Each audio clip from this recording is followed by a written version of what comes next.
তোমরা কেমন আছো? ম্যাডাম ভালো আছি। আজ আমি তোমাদের পঞ্চম অধ্যায় দেবদেবী ও পূজা পার্বণ নিয়ে কিছু আলোচনা করব। আচ্ছা ম্যাডাম। দেখো, তোমাদের একটি জি ম্যাডাম। প্রেজেন্টেশন দেখাচ্ছি।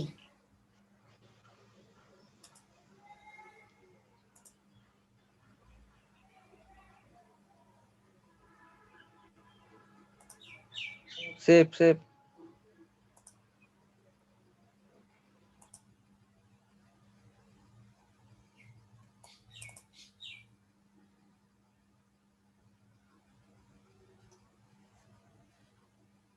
দেখতে পারছো? জি ম্যাডাম, দেখতে পাচ্ছি।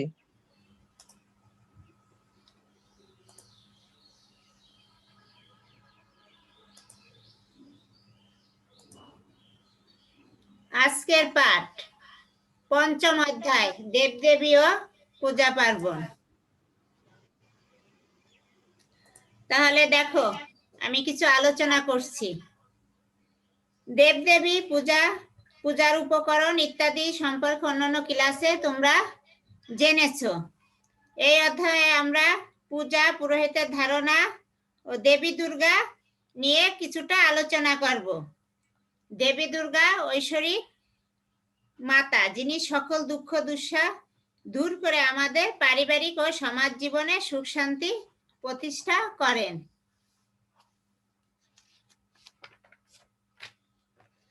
পূজা পূজা শব্দের অর্থ প্রশংসা বা শ্রদ্ধা জানানো, যা পুষ্পকর্মের মধ্য দিয়ে অর্চনা বা উপাসনার মাধ্যমে করা হয়। হিন্দু ধর্ম পূজা শব্দটি বিশেষ অর্থে ব্যবহৃত হয়। ঈশ্বরের প্রতীক বা তার কোনো রূপকে সন্তুষ্ট করার জন্য ভক্তি সহকারে ফুল, দূর্বা, তুলসী পাতা, বিল্লপত্র, চন্দন, আতপ চাল, ধূপ, দীপ প্রভৃতি উপকরণ দিয়ে বিশেষ পদ্ধতিতে পূজা করা হয়। পূজার উদ্দেশ্য হচ্ছে সর্বশক্তিমান ঈশ্বরের কাছে বা দেবদেবীদের কাছে মাথা নত করা এবং তাদের সান্নিধ্য লাভের প্রয়াস। আমরা জানি দেবদেবীরা ঈশ্বরের গুণ বা শক্তির প্রকাশ। তাই দেবদেবীকে সন্তুষ্ট করার জন্য যে অনুষ্ঠানাদি করা হয় তাকে পূজা বলে। পুরোহিত পুরোহিত শব্দটি পুরুষ, পুর এবং হিত শব্দের সমন্বয়ে গঠিত। পুরুষ শব্দের অর্থ সম্মুখে এবং হিত শব্দের অর্থ অবস্থান। সম্মুখভাগে যিনি অবস্থান করেন তিনি পুরোহিত। সাধারণ অর্থে পুরোহিত বলতে পূজা অর্চনা কার্যাদি সম্পাদনকারীকে বোঝানো হয় এবং যিনি পূজার সময় সকলের অগ্রভাগে অবস্থান করেন।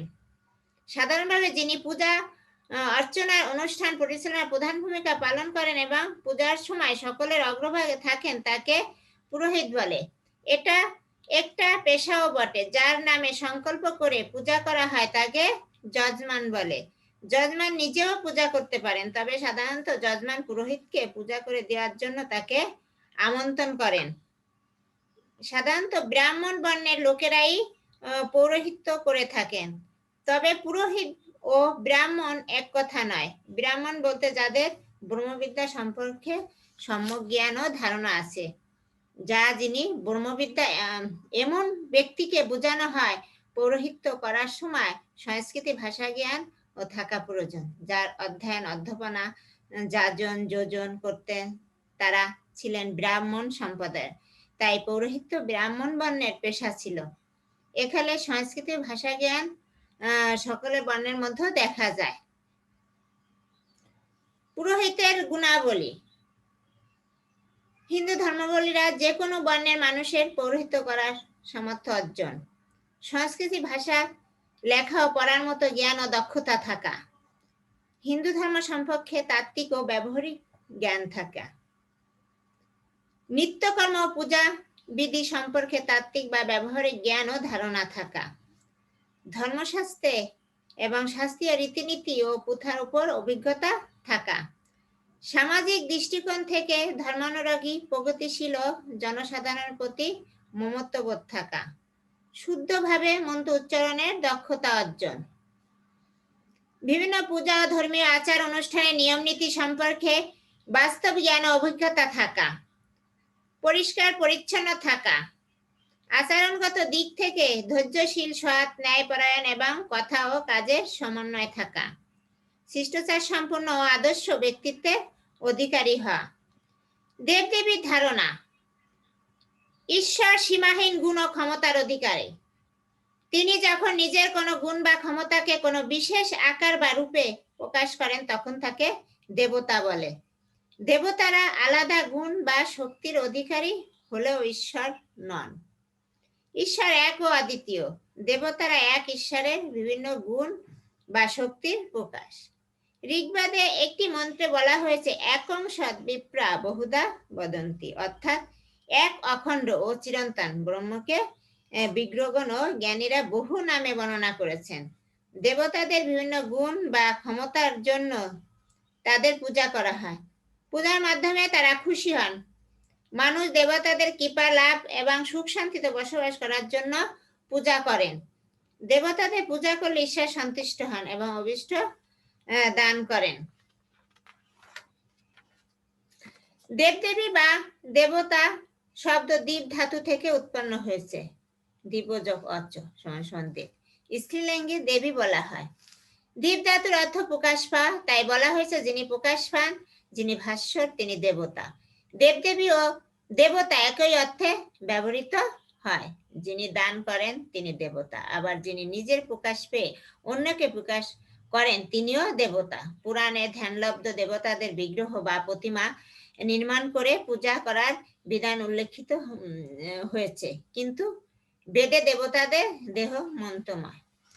দেবতাদের শ্রেণী বিভাগ: হিন্দু ধর্মাবলম্বীদের আদি ধর্মগ্রন্থ বেদ। বেদের উপর ভিত্তি করে পুরাণ ধর্মগ্রন্থ সমূহ রচিত হয়েছে।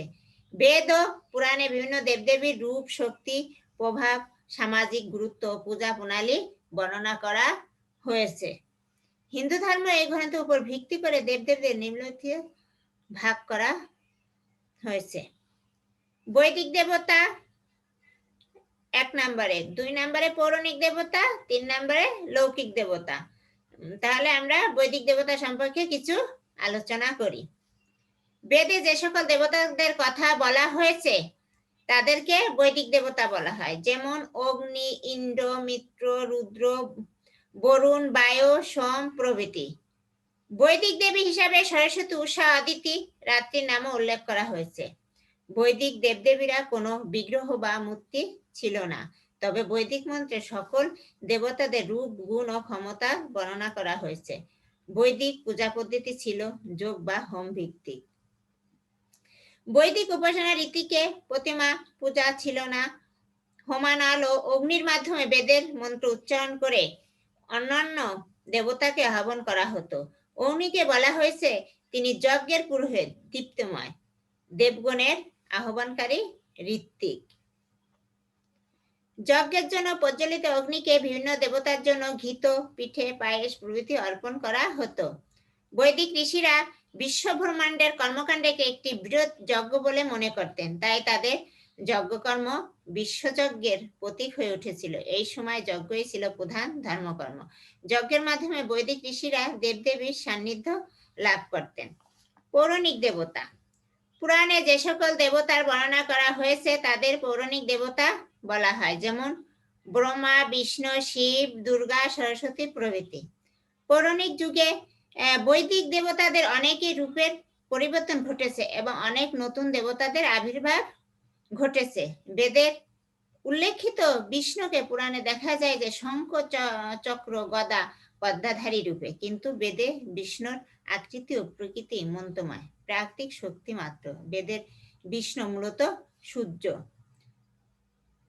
লৌকিক দেবতা: বেদে ও পুরাণে যে সকল দেবতাদের কথা বলা হয়নি কিন্তু ভক্তগণ তাদের পূজা করেন তাদেরকে বলা হয় লৌকিক দেবতা, যেমন মনসা, শীতলা, দক্ষিণ রায় প্রভৃতি। পরবর্তীকালে মনসা দেবী সহ আরো অনেক লৌকিক দেবতা পুরাণে অন্তর্ভুক্ত হয়েছে।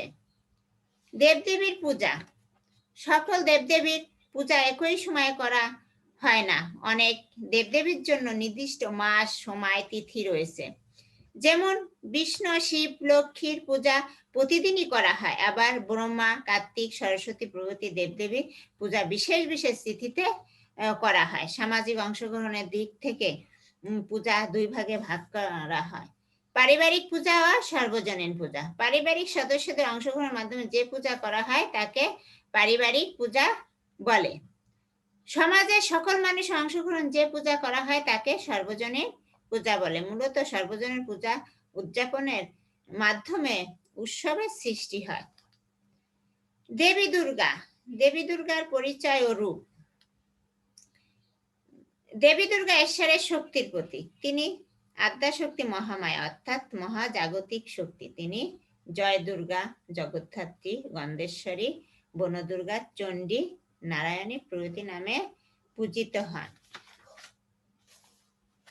দেবী দুর্গার রূপ সম্পর্কে কিছু বলছি।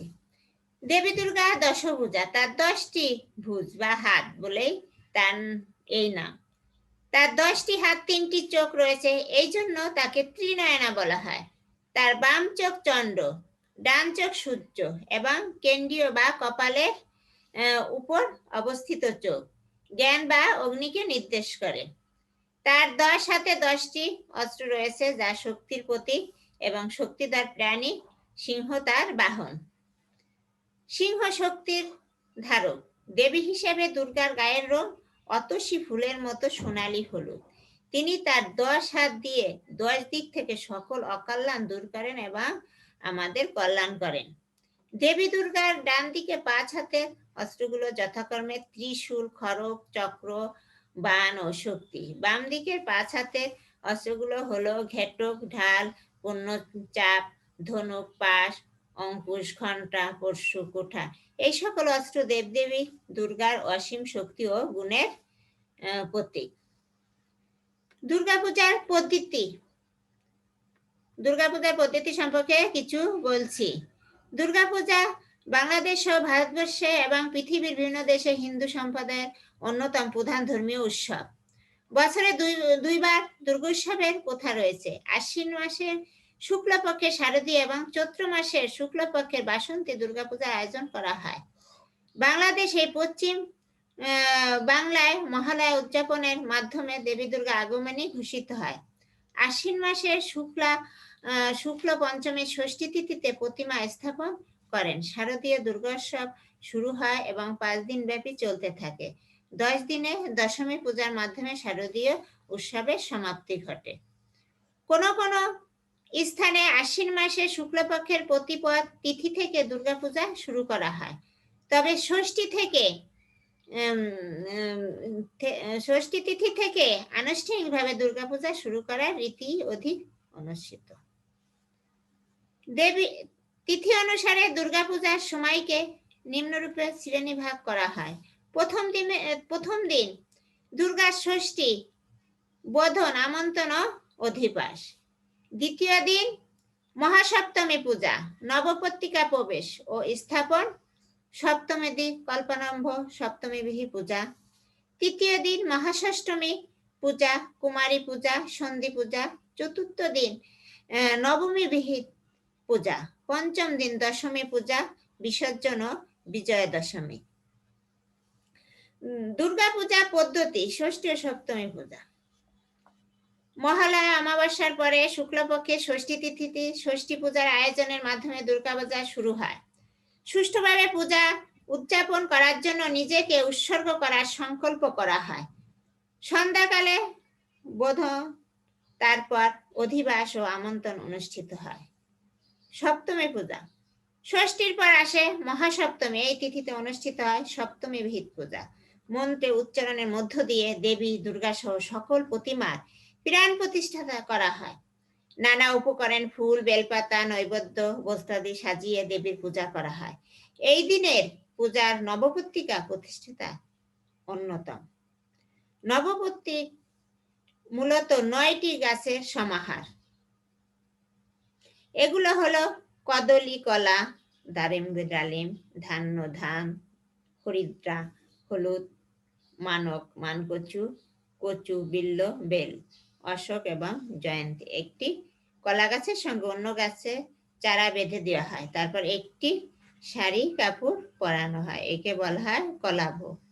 নবপত্রিকার মধ্যে দেবী দুর্গার 9টি ভিন্ন নামে অধিষ্ঠিত। মূলত নবপত্রিকার পূজার মধ্য দিয়ে আমরা আমাদের জীবনদায়ী বৃক্ষকে পূজা করি, বৃক্ষকে সংরক্ষণ করি। আর এই বৃক্ষের মধ্যে আছে ঈশ্বরের শক্তি, দেবীর শক্তি। নবপত্রিকার মধ্য দিয়ে আমরা দেবী দুর্গাকে পূজা করি। দেবী দুর্গাকে নির্দিষ্ট প্রণাম মন্ত্রে প্রণাম করা হয়।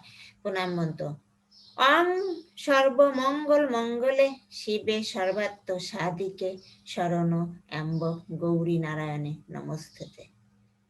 বাংলা অর্থ: হে দেবী সর্বমঙ্গলা, শিবা সর্বাত্ম সাধিকা, শরণযোগ্য গৌরী ত্রিনয়না নারায়ণী, তোমাকে নমস্কার। প্রণাম মন্ত্রের শিক্ষা: দেবী দুর্গা বিভিন্নভাবে আবির্ভূত হয়ে থাকেন এবং আমাদের মঙ্গল নিশ্চিত করেন, তাই তিনি সর্বমঙ্গলা। তিনি শিবা অর্থাৎ মঙ্গলময়ী। শিবের শক্তি বলেও তিনি শিবা। তিনি সকল প্রার্থনা পূরণ করেন, তার অসাধ্য কিছুই নেই। তিনি শরণ্য, তিনি গৌরী। তার কাছে শক্তি প্রার্থনা করে আমরাও অন্যায়ের বিরুদ্ধে দাঁড়াবো এবং নিজের ও সমাজের জন্য মঙ্গলজনক কাজ করব। দুর্গাপূজার প্রণাম মন্ত্র আমাদের এই শিক্ষাই দেয়। নবমী ও দশমী পূজা। নবমী পূজা। নবমী পূজা নবমী তিথিতে দেবী দুর্গার নবমী বিহিত পূজা করা হয়।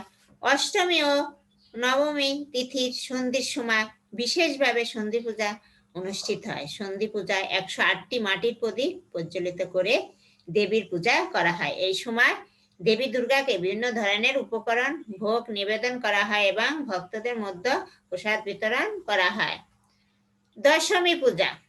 দশমী তিথিতে পূজাবিধি অনুসারে দেবী দুর্গার দশমী বিহিত পূজা করা হয়। দশমীর দিনে হয় দেবী দুর্গার প্রতিমা বিসর্জন। পূজার দশমীকে বলা হয় বিজয়া দশমী। দেবী দুর্গা যেন ঘরের মেয়ে, তিনি শ্বশুর বাড়ি থেকে বাবার বাড়ি আসেন। 4 দিন থেকে তার ছেলে মেয়েদের নিয়ে কৈলাস ভবনে যাত্রা করেন। দুর্গা প্রতিমা নদী, পুকুর প্রভৃতি জলাশয়ে বিসর্জনের মাধ্যমে শারদীয় দুর্গা উৎসবের সমাপ্তি ঘটে।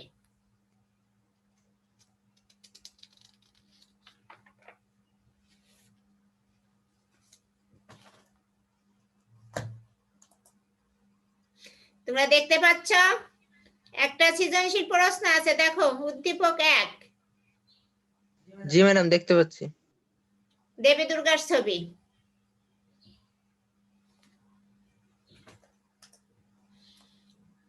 উদ্দীপক 2, বিবেকদের বাড়িতে বর্ষাকালে যে শক্তির পূজা করা হয় তাতে উপকরণ হিসেবে ঠান্ডা জাতীয় ফল মিষ্টির ব্যবস্থা করা হয়। এছাড়া এই শক্তি অনেক সময় এক প্রকার রোগ প্রতিরোধকারী ভেষজ উদ্ভিদের পাতা বহন করে। তাহলে দেখো ক নাম্বার সৃজনশীল প্রশ্ন, যজমান কাকে বলে? যার নামে সংকল্প করে পূজা করা হয় তাকে যজমান বলে। পূজা বলতে কি বুঝায়?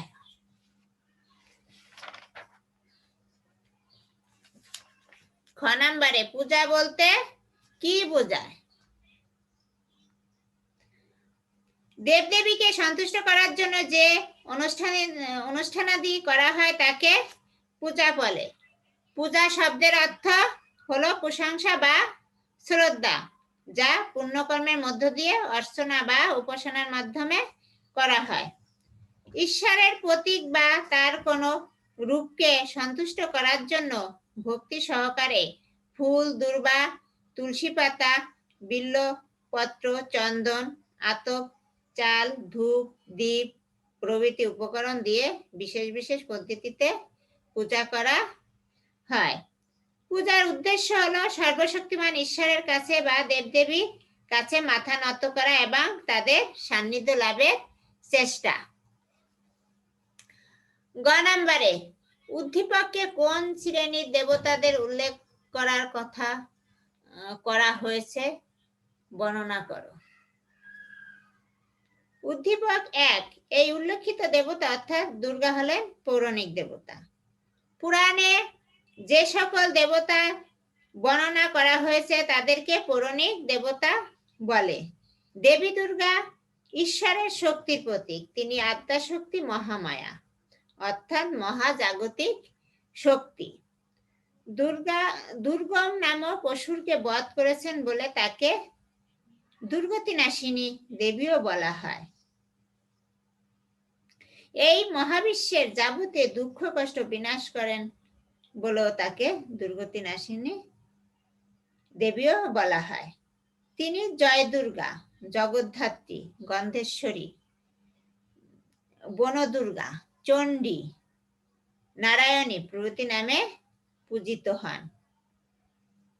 দেবী দুর্গার 10টি হাত এবং 3টি চোখ রয়েছে, এই জন্য তাকে ত্রিনয়না বলা হয়। তার বাম চোখ চন্দ্র, ডান চোখ সূর্য এবং কেন্দ্রীয় বা কপালের উপরে অবস্থিত চোখ জ্ঞান বা অগ্নিকে নির্দেশ করে। তার 10 হাতে 10টি অস্ত্র রয়েছে এবং সিংহ তার বাহন। উদ্দীপকে যে ছবিটি দেয়া হয়েছে তার সাথে দেবী দুর্গার সাদৃশ্য রয়েছে। দেবী যেহেতু পৌরাণিক দেবতাদের অন্তর্ভুক্ত, তাই বলা যায় উদ্দীপক 1-এর দেবতা পৌরাণিক দেবতার শ্রেণীভুক্ত। এখন ঘ নাম্বার, উদ্দীপকে উল্লেখিত শক্তির পূজার মূল উদ্দেশ্য বিশ্লেষণ করো। উদ্দীপক 2-এর উল্লেখিত শক্তি হলো দেবী শীতলা। উদ্দীপকে বলা হয়েছে বিবেকদের বাড়িতে বর্ষাকালে যে শক্তির পূজা করা হয় তাতে উপকরণ হিসেবে ঠান্ডা জাতীয় ফল ও মিষ্টির ব্যবহার করা হয়। এছাড়া এই শক্তি অনেক সময় এক প্রকার রোগ প্রতিরোধকারী ভেষজ উদ্ভিদের পাতাও বহন করে। এখানে শীতলা পূজার প্রতি ইঙ্গিত করা হয়েছে। শীতলা দেবী রোগ, তাপ, শোক দূর করে এবং তিনি নিমের পাতা বহন করে থাকেন। নিম রোগ প্রতিরোধকারী উদ্ভিদ। সাধারণত শ্রাবণ মাসে শুক্ল সপ্তমী তিথিতে দেবী শীতলার পূজা করা হয়। শীতলা পূজার সময় ঠান্ডা জাতীয় ফলের প্রয়োজন হয়। শীতলা পূজার মূল উদ্দেশ্য হলো রোগ ব্যাধি থেকে মুক্ত হয়ে সুস্থ সুন্দর জীবনযাপন করা। শীতলা পূজা করলে বসন্ত রোগ থেকে মুক্তি পাওয়া যায়। শীতলা পূজার মাধ্যমে আমরা স্বাস্থ্যবিধি ও পরিষ্কার পরিচ্ছন্নতা বিষয়ে সচেতন হয়ে থাকি। তিনি অমৃতময়, শীতল জল ছিটিয়ে রোগ, তাপ, শোক দূর করে শীতল করেন। শীতলা পূজার মাধ্যমে আমরা সেবামূলক কাজে উদ্বুদ্ধ হই। উপরে আলোচনার পরিপ্রেক্ষিতে বলা যায় নানা প্রকার রোগ ব্যাধি হতে মুক্ত থেকে সুস্থ সুখ সমৃদ্ধ জীবনযাপন করাই শীতলা পূজার মূল উদ্দেশ্য।